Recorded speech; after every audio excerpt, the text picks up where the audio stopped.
पर विचार करना कि शंकर भगवान की शिवरात्रि साधना की रात्रि होती है। शंकर भगवान की शिवरात्रि एक आराधना की रात्रि होती है।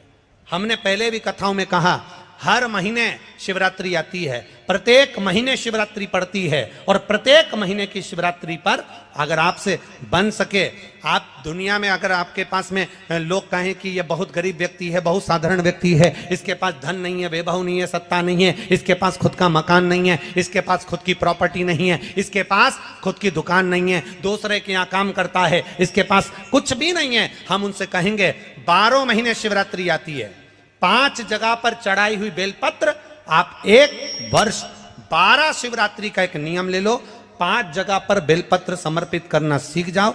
एक बेलपत्र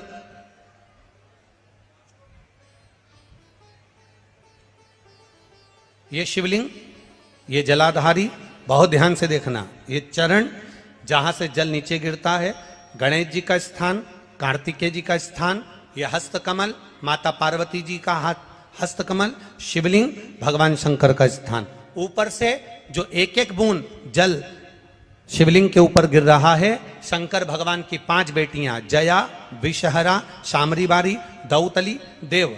बीच में जो एक मोटी सी लाइन है वो शंकर भगवान की छोटी लड़की, क्या नाम है? अशोक सुंदरी। ये पूरे शिवलिंग का वर्णन। 5 जगह पर बेलपत्र, 5 स्थान पर बेलपत्र, 12 महीने की शिवरात्रि। आप दूसरे के यहाँ काम कर रहे हो, नहीं है नौकरी, नहीं है काम, दूसरे के मकान में रह रहे हो, खुद का मकान भी नहीं, खुद का प्लाट भी नहीं, खुद की प्रॉपर्टी भी नहीं, बहुत संघर्ष की जिंदगी जी रहे हो, ठेला धका रहे, लॉरी चला रहे, गाड़ी चला रहे, ऑटो चला रहे, अपने लिए करने का प्रयास करना। घर में जितने सदस्य हैं, 12 महीने शिवरात्रि आती है, एक बेलपत्र अशोक सुंदरी वाली जगह पर, डंडी का मुंह नीचे की ओर। दूसरी बेलपत्र माता पार्वती जी के हस्त कमल पर, ये 2 पत्ती जो होती है, इस पत्ती के 2 भाग शिवलिंग के बीच में हो। तीसरी बेलपत्र भगवान शंकर के शिवलिंग पर, डंडी का भाग आपके विपरीत दिशा में हो, विपरीत दिशा में।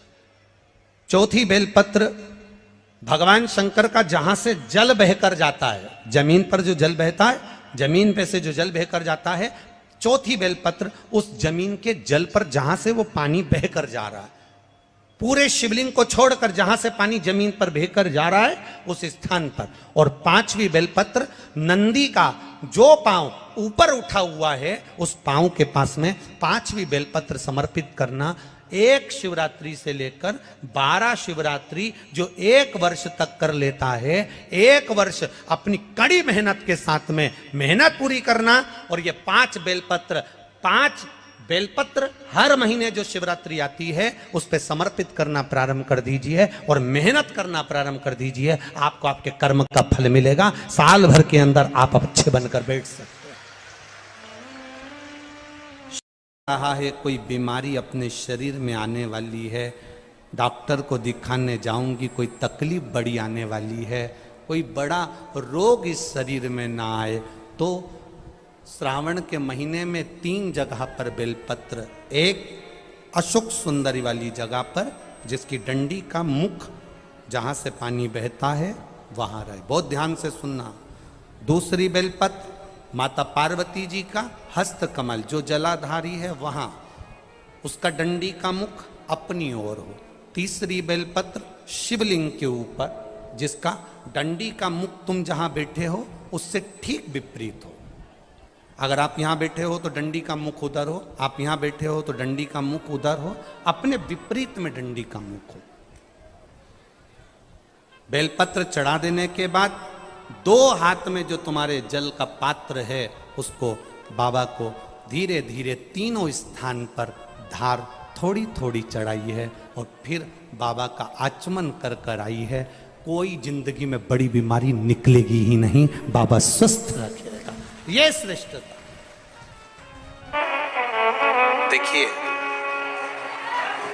अगर प्रदोष का व्रत नहीं कर सकते, प्रदोष के दिन आप व्रत नहीं कर सकते, मान लो आपसे भूखा नहीं रहा जाए, प्रदोष का व्रत नहीं कर सकते, प्रदोष के दिन आप भूखे नहीं रह सकते, मंदिर भी नहीं जा सकते, दिया भी नहीं लगा सकते,